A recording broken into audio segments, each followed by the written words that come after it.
La page de financement participatif Patreon est maintenant en ligne. Si vous souhaitez soutenir le podcast et contribuer financièrement à son développement, rendez-vous sur la page patreon.com/sens de la visite. Sens de la visite, Jérémy Thomas, le podcast qui écoute. vos histoires de l'art.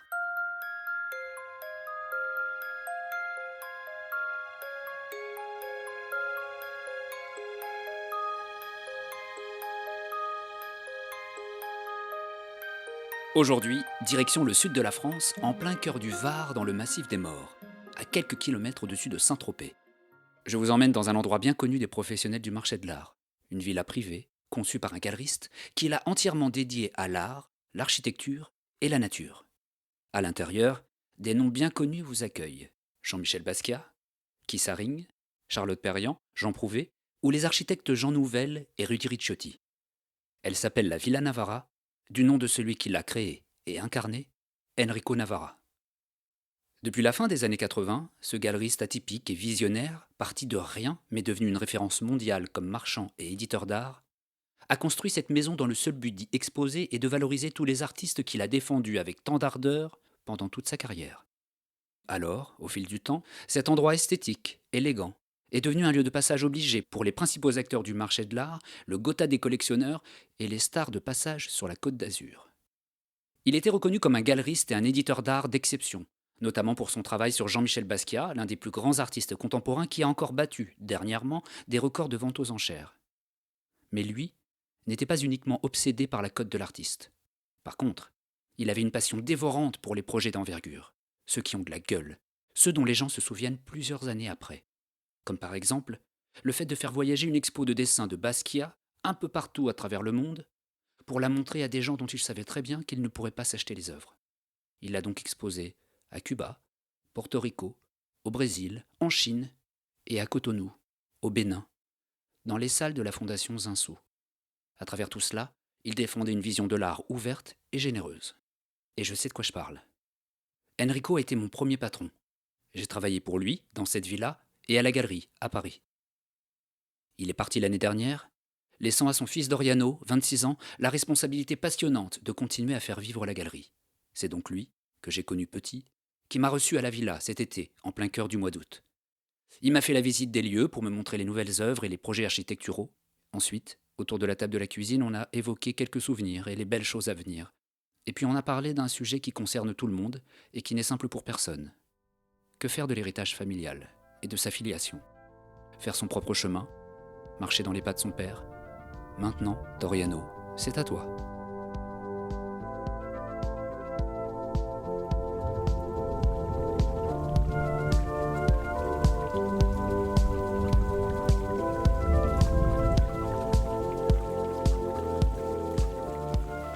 Alors là, on est au Muy, à la Villa Navarra. On est dans notre maison de vacances, notre maison familiale. On reçoit beaucoup de monde, on organise des déjeuners, des dîners. On fait régulièrement visiter notre maison parce qu'elle peut être intéressante à visiter. Voilà. Où est-ce que c'est le Muy? Alors le Muy, c'est dans le Var, au sud de la France. C'est pas très loin de Saint-Tropez, pas très loin de Cannes. C'est un peu dans les terres, on n'est pas au bord de l'eau, mais pas très loin. Et c'est pour moi toujours, mais quand même le plus cool, des villages de bretelles d'autoroute que je connais. Parce qu'en plus, il se trouve que maintenant, il y a plusieurs fondations ou autres galeries d'art qui se sont installées et qui maintenant commencent à devenir un centre de l'art contemporain. Je le disais, il y a la Fondation Bernard Venet qui s'est installée à peu près en même temps qu'Enrico au Muy, et le domaine du Muy animé par la Galerie Mitterrand, Édouard et Jean-Gabriel qui nous ont rejoints il y a quelques années.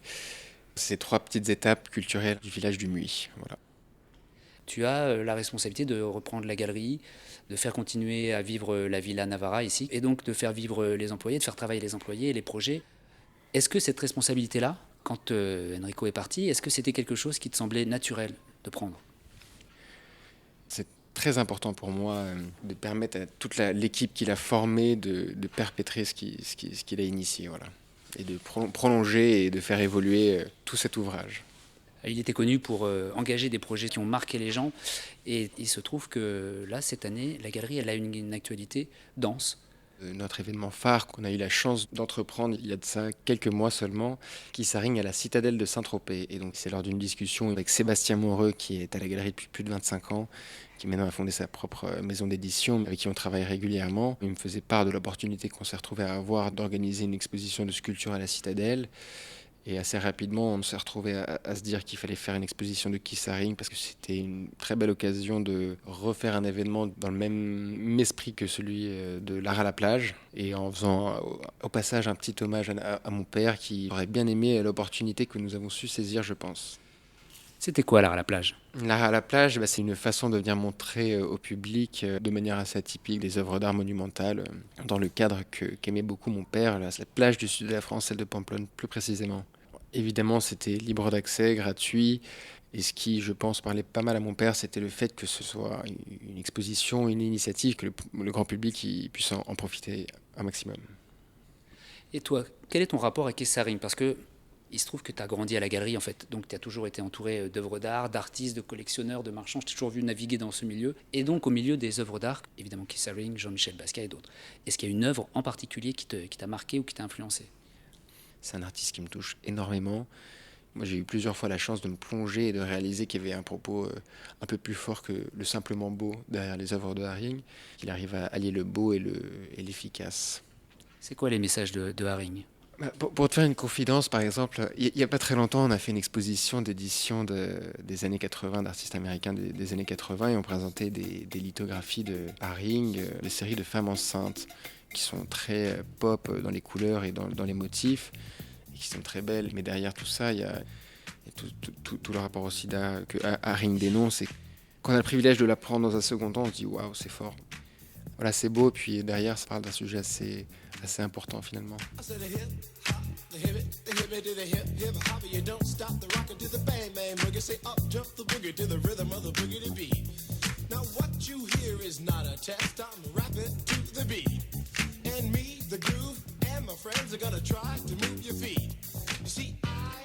Il y a une œuvre avec laquelle je jouais pas mal quand j'étais petit, mais quand je dis je jouais, c'était dans ma tête, quoi. J'essayais de trouver la sortie du labyrinthe. C'est ce qu'on appelle la pieuvre de Kissaring. Et en fait, c'est une pieuvre qui a plein de tentacules.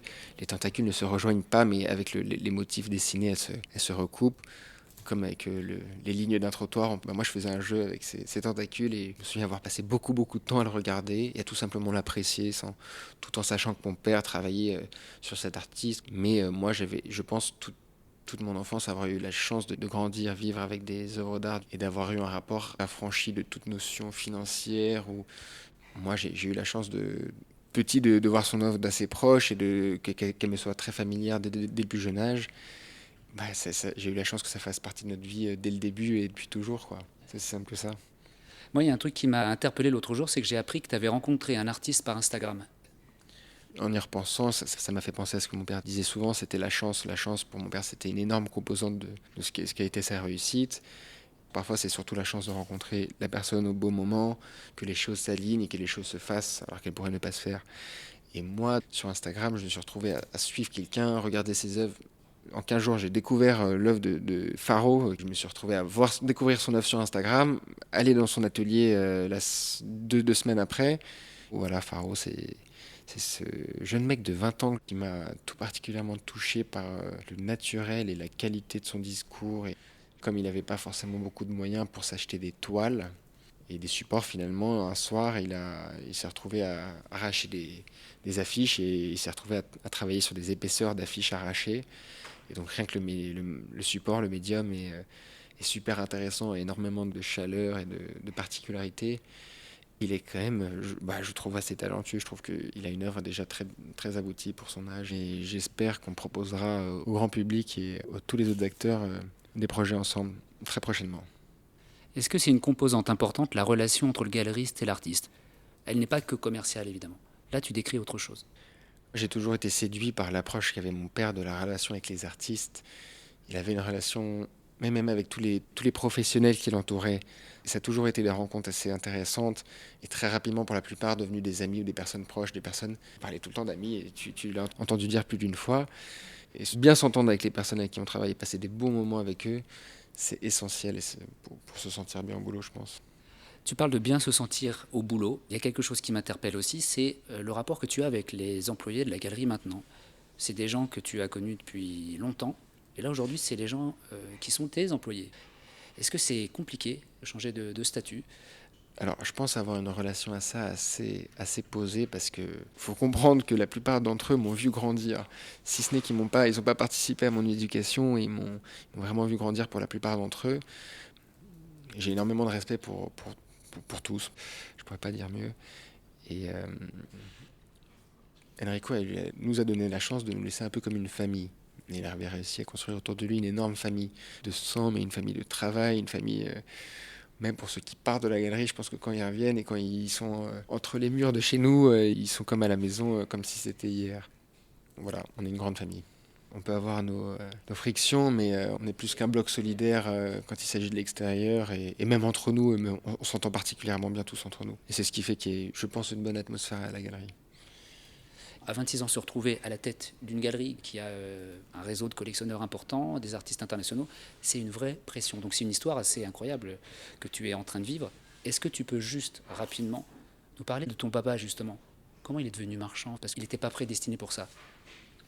Alors, je sais pas s'il n'était pas prédestiné. Après, semblerait-il, trouvé sa destinée quand même au bout d'un moment. Mais mon père, moi, quand je le raconte un peu en accéléré, j'explique qu'il s'est un peu barré de chez lui quand il avait 16 ans, que pendant 6 mois, il a joué dans un tripot jusqu'à ce que la police ferme le tripot. Donc, c'est là qu'il a dû apprendre ses fondements du poker qui a peut-être fait que, et du commerce, et qui a peut-être fait que toutes les années qui ont suivi, il voyait un peu tout et rien comme une partie de poker. Il vivait un peu la vie comme une belle partie de poker. Ensuite, il était très commerçant, mon père. Il a rapidement su se débrouiller. Mais plus tard, quand il avait à peu près mon âge, il était marchand, courtier, dirons-nous, en cash machine, en imprimante. Et un jour, il semblerait qu'il soit rentré chez un marchand de litho. Et il lui a vendu une caisse enregistreuse.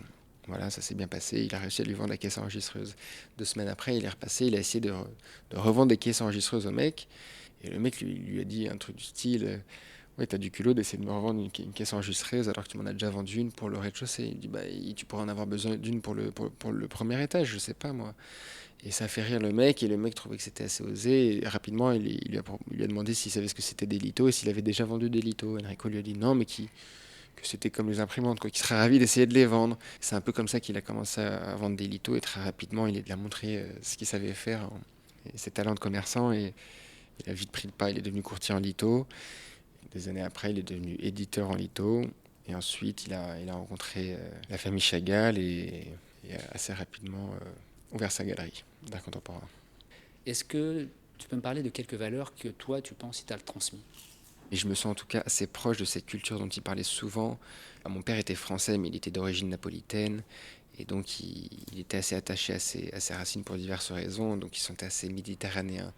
Et depuis la fin des années 80, il avait cette maison ici. Il aimait beaucoup et passait beaucoup de temps dans le sud de la France. Et je pense qu'il aimait beaucoup cette culture dont il parlait souvent, la culture pagnole, voilà, l'humour pagnol. Et de se lâcher prise, être relâché, quoi, détendu. Lui aimait bien dire qu'il aimait gagner du temps pour mieux le dépenser, pour mieux le savourer, à glander. Il était devenu assez bon pour ça. Il avait masterisé cet art.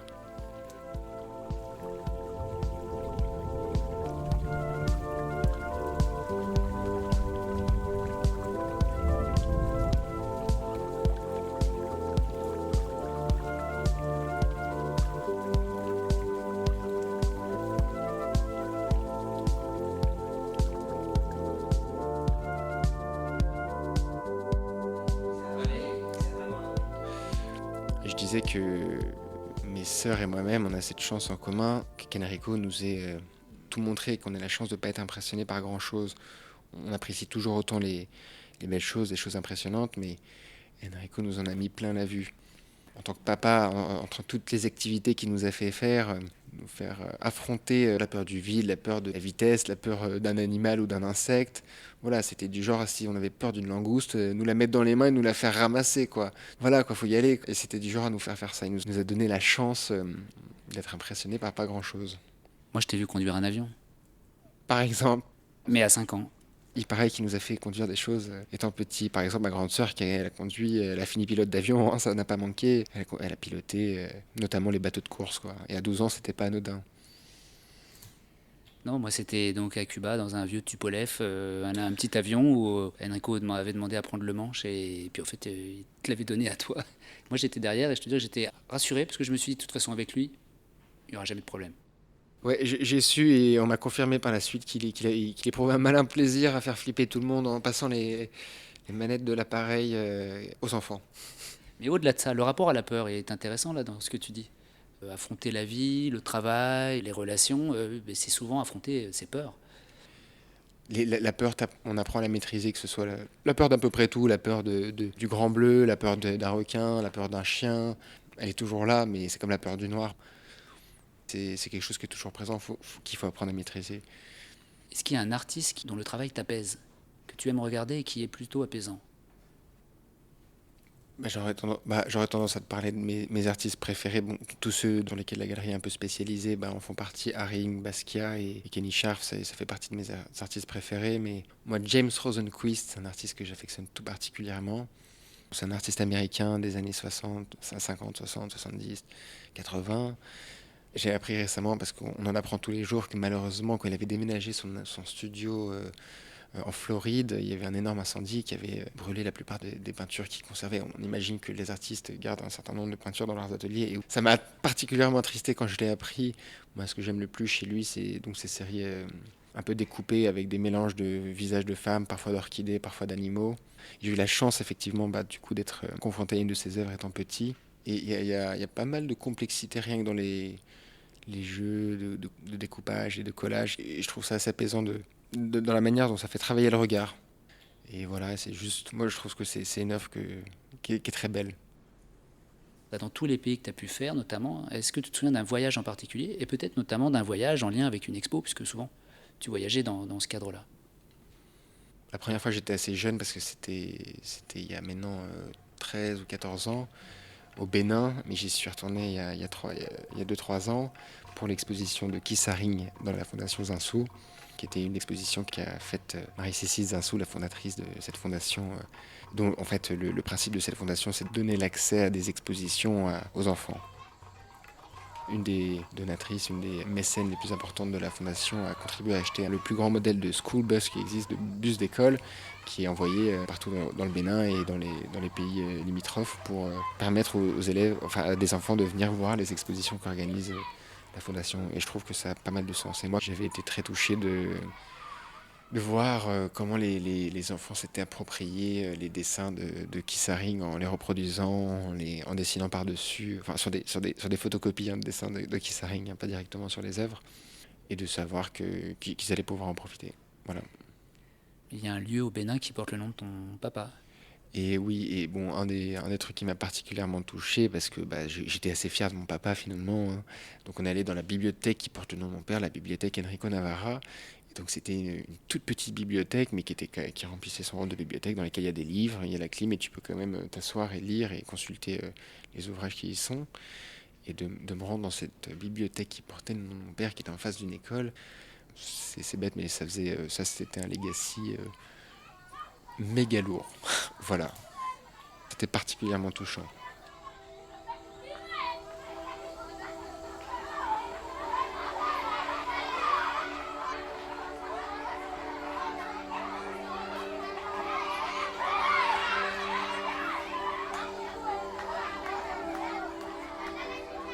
Moi, j'ai eu la chance de rester à un petit hôtel pendant mon séjour à côté de la fondation Zinsou, où il y a un jeune homme de la réception qui m'a accompagné jusqu'à ma chambre pour montrer ma chambre.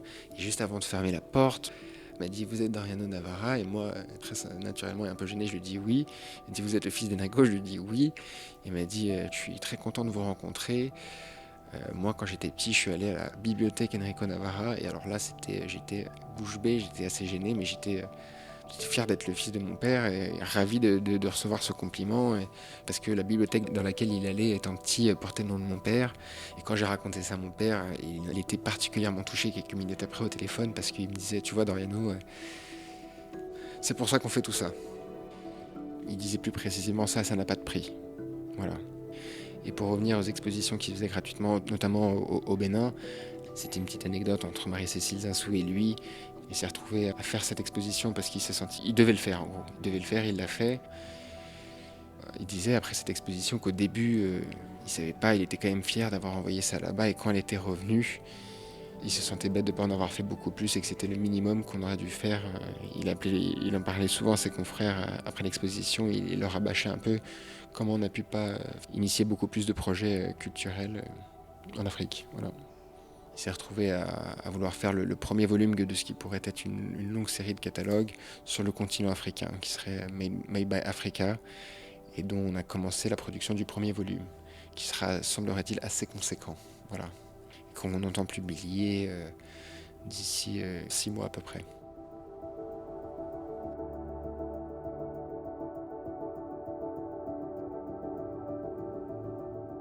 Il semblerait qu'Enrico ait marqué la plupart des gens qu'il ait rencontrés, que ce soit 5 minutes ou 20 ans. Et il m'a particulièrement marqué en tant que père, je te cache pas. Mais c'était tous des moments inoubliables.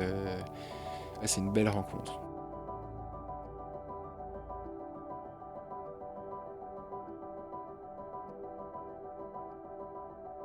Merci à Doriano Navarra, aux équipes de la galerie et de la villa pour leur accueil estival et chaleureux.